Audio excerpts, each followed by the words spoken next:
welcome to Gŵyl Haf Day 2.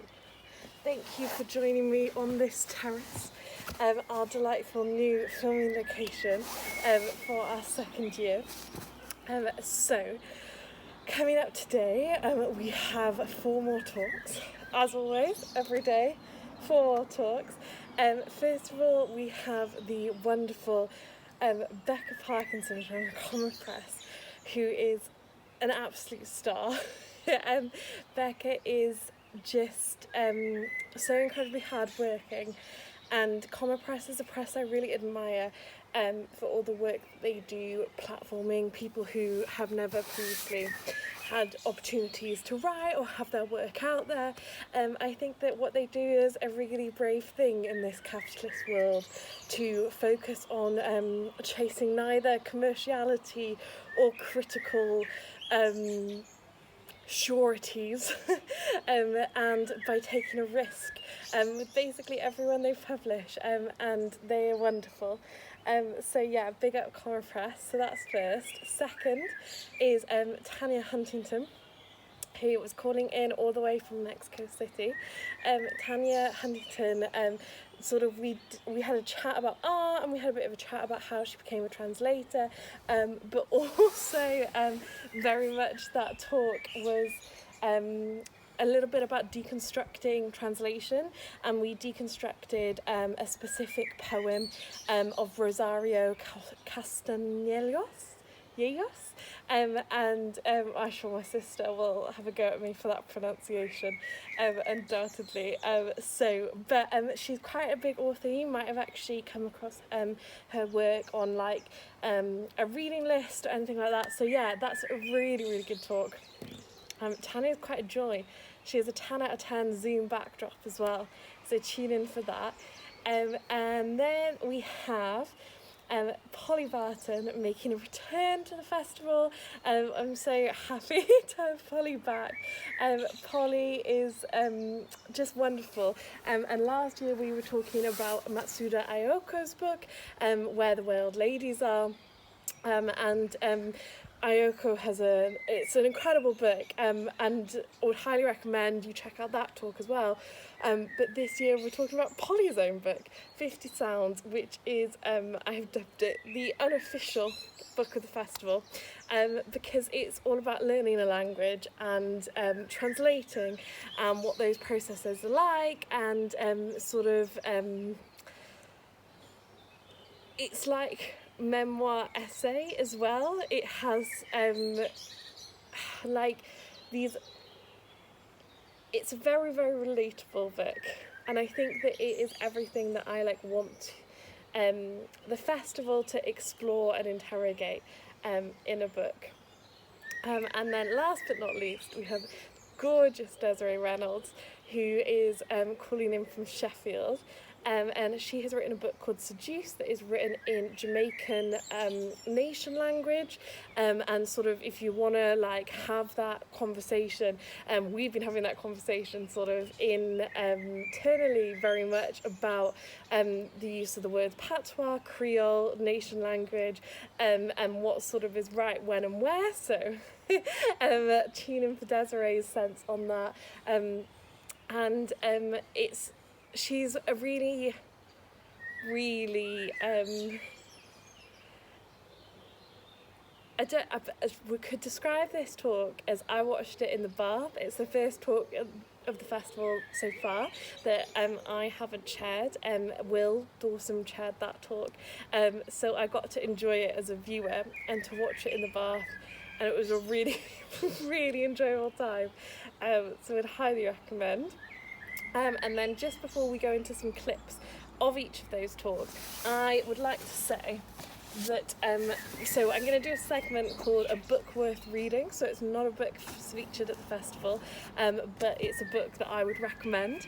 And today, on this lovely sunny Sunday, if you're a wee bit stressed because you're, I don't know, running a literary festival or something, make sure that you take time to read a bit of romance in your life. So this is called Beijing Comrades by Bei Tong, and it is a story of 2 men, and there is lots of sex in it. It's very much it has erotic fiction foundations. It's not without its problems. There are some questions to interrogate that I have, like, of the book, not just the characters' behaviours of the book. I think sometimes the book doesn't go quite far enough to investigate some of what's going on. But yeah, I would highly recommend it. It's a really, really good read. And yeah, it's an important book as well, actually. Very much so. So that's my book worth reading for today. So see you all soon and hope you enjoy these clips. That's day 2.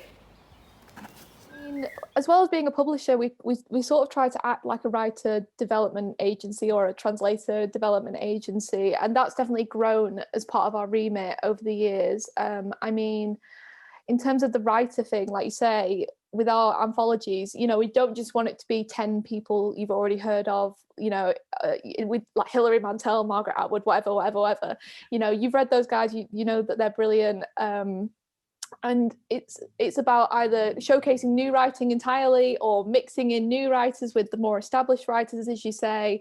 You know, it's always a really big honor and a privilege for us to be like the first publisher of an author, you know, even if they go on and they're published somewhere else. Like, it's nice to give someone that start. And it's the same with translators. Like, we'll often work with emerging translators on their first publication. We've worked with the University of Bristol they have like summer schools for emerging translators, and we'll often have people from those sort of things come through to us, and from our short story courses who were then published in our anthologies. So it's like I don't want to say ecosystem, because that sounds really like I think we're the best, but we're not, definitely. But I like to think that you can see with us a writer who's maybe come through a course or come through working with us on a single story, who's come through multiple anthologies, who we then publish for like a single author collection.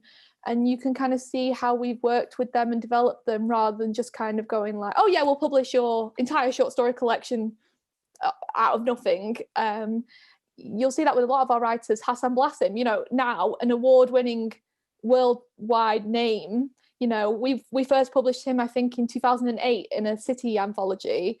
We then published his single author collection. Then he won the Independent Foreign Fiction Prize. Last year we published his debut novel. You know, there's a journey, even though I hate using that word. There is a journey for writers and translators with us, and I like to think that we nurture and support them in lots of different ways. And like I say, if they stick around, awesome. If they go on to bigger and better things, even better, because we just want to shout about their success. And it's what everyone says, right? If you talk to a writer or translator, the first step is the hardest, because nobody will take you on unless you have already been published. And if you can't get published, well, then how are you going to ever be published? You know, I know it's a vicious circle, and everyone in the industry knows it. And that's why we have events for, you know, we have a writers conference for emerging writers. We have a translation conference for emerging translators. We now have a publishing conference for emerging publishers, because we know that first step into the industry, we want to open that door. We want to make the industry accessible and inclusive, and if we can play a part in that, amazing. And you know, like I just said, I like to think that we play some part in a writer's or translators or publisher's journey, even if it's just the first step. Then hopefully we've done some good and kind of fed. I don't know. I think there is an appetite in the industry, but I don't think there's a lot of gateways. So I think it feels quite important, like an important part of our work, to be that gateway. The poem that I decided just on a lark to translate for this session, you know, is called Ajedrez, and it's by Rosario Castellanos, who is an absolutely fantastic author of 20th century Mexico. She wrote all sorts of prose. Her most famous or most well-known novel is probably Baluncanan, and she's also a very prolific author of poetry. I have a particular sort of affection for her because she was a groundbreaking feminist. She's the first woman from Chiapas, from the state of Chiapas, to be published, which is, you know, 20th centuries, it might seem recent, but things have really come a long way in a very short time for as far as women literature are concerned in Mexico. And she also wrote this marvelous collection of biographies and selections of women authors from around the world that were prefaced by a small essay called Mujer que sabe latín, which is it's a short feminist essay from the early 70s that was published just before her bizarre, untimely death. You know, she was accidentally electrocuted while she was an ambassador to Israel, living in Tel Aviv. Unfortunately, you know, her life was cut far too short. But this essay, Mujer que sabe latín, comes from a refrain in Spanish, which says, Mujer que sabe latín no encuentra marido ni tiene buen fin. You know, a woman who speaks Latin will neither find a husband and will come to no good, you know. And so she had a famously difficult relationship, as many women authors of the mid 20th century had, with her spouse, whom she later divorced, who is a philosopher called Ricardo Guerra. And if you'd like to see a little more about her biography, there's really a marvelous Mexican film that came out fairly recently called Los Adioses. I can give Caitlin the specific reference, the year, for all of you to look up if you're interested. I would really recommend it if you'd like to see a little more about her. And so she chooses for her topic this poem called Chess. And I think it's worthwhile to know something about the biography of an author before you translate, because all of this context that I've just given you is going to help you really understand what this poem means, you know, what the background is, what it is she was trying to say here. And if we think about chess, I don't know how many of you play chess. Caitlin, do you play chess? Very badly. My brother got very good very quickly, so then it became very not much fun for anyone else to play. Well, I thought it would be interesting because I know that a lot of people have watched the Queen's Gambit series this year.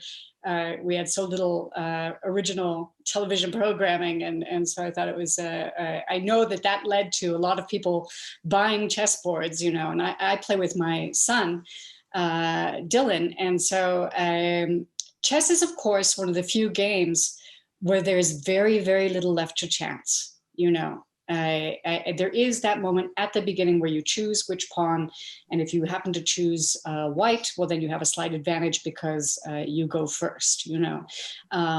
But really, it is championed, in fact, as a game of intellect, you know. And so here, Rosario Castellanos is basically using the game of chess as a metaphor for the relationship between the sexes in her time. The thing that has been said to me several times by people that I know is like, you're much softer and cuter in Japanese.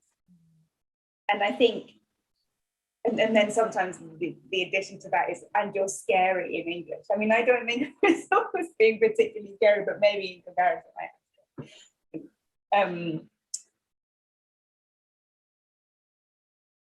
mean, another big one is, I think I'm much more deferential in Japanese.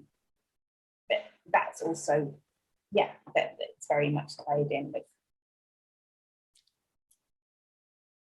You explore that quite a bit in the book, and you know, deference definitely comes with a discussion of gender, and also then sort of discussion of gender naturally leads to sort of how you treat sex and relationships in the book.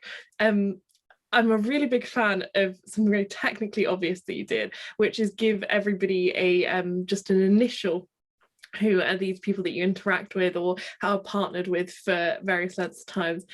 Really enjoyed that, and I also really enjoyed the way it was such a neat solution. Like, it would have been so, you know, wrong to have their real names in there, and then also changing a name isn't nice either. And I really like that, and I thought in general the way those relationships played out was quite respectful of them, whilst always being actually quite interrogational as well, like, you know, sort of I like the way they faded in and out without sort of defining, although they may have defined like a period of time you had, they weren't like defining in the way that society quite likes to define women by their relationships. Could you talk a little bit about that, and maybe then also how the differential plays into gender and sex? Yeah. Thank you for saying that.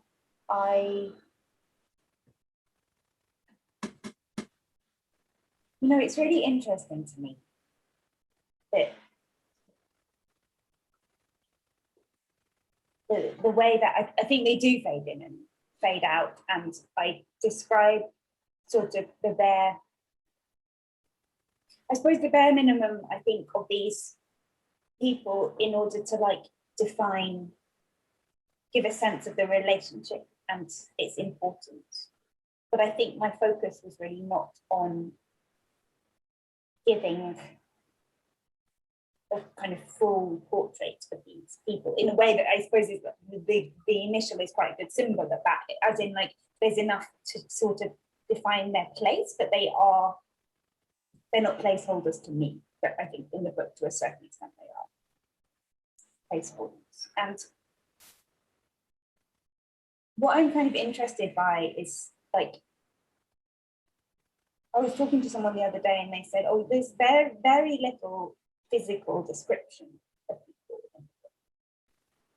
And I kind of thought on that and I was like, yeah, that is true. And it sort of made me realize that probably that's, for me, like a category thing in some way. And probably if I had been thinking to myself, I am writing fiction, even if it was autofiction, if this book had a blue cover, I knew it was going to have a blue cover rather than the white one, I would have felt, whether or not I wanted to, like I had to put physical descriptions in there. Like the choices, again, about the choices that you make. So for me, being from the Caribbean, my parents are from the Caribbean, which was colonized by the English and also the French and also the Spanish at various different points in history.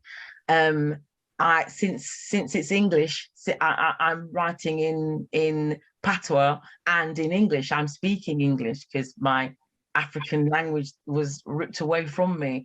And when we think about writing, like Ngugi wa Thiong'o in Decolonizing the Mind talks about language. Fanon talks about language. Toni Morrison, Camus Braithwaite coining the term nation language, and what language we choose to write in if we have a choice. Some people don't have a choice.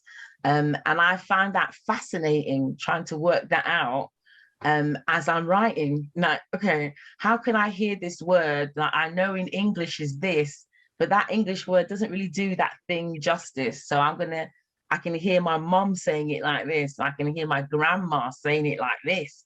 And that's the word that I chose. And then of course I had to kind of, there was like Barbara Jenkins said about it being notarized. I made up loads of spellings because I was writing phonetically. Yeah. And it's interesting you talk about your mother and your grandmother, because you said in an interview with Alessia Mackenzie, who we're also speaking to this week, that you were writing in people talk. Hi. Yeah. Will do. Yeah. So, because she runs Southern World Arts News, Caribbean Translation Project. So there's a whole talk with her that Caitlin's done, if people want to go and see that. But yeah, you talked about big people talk and about sort of writing what you heard as a kid. Yeah. Yes. And now it's quite difficult. I tell my children it's big people talk. They look at me like, what are you talking about? You make no sense whatsoever, Mom. But the way that the information is policed and peopled by adults, between adults and children, between even adults and adult children, and how we don't give the right information, which is what I wanted to show in Seduce, is that our elders are liars and also full of silences and things that they don't tell us because they feel like they're protecting us, or they've just clean forgotten, or they want to put a particular spin on it, which is why I kind of love history in a way, because it is a story. No matter what we think about it being facts, it's actually fiction and seen through the different eyes of different people. So the idea of speaking to our elders and kind of ancestor worship in a way, which is what Seduce is a little bit about. But the ancestors are here and living and talking, as Seduce is here and living and talking to us, and recognizing that we're not talking about her in the way that she wants to be talked about, and we're not doing the ancestral stuff that she wants. And that's where the lampies come in to try and fix what we perhaps have lost. Yeah.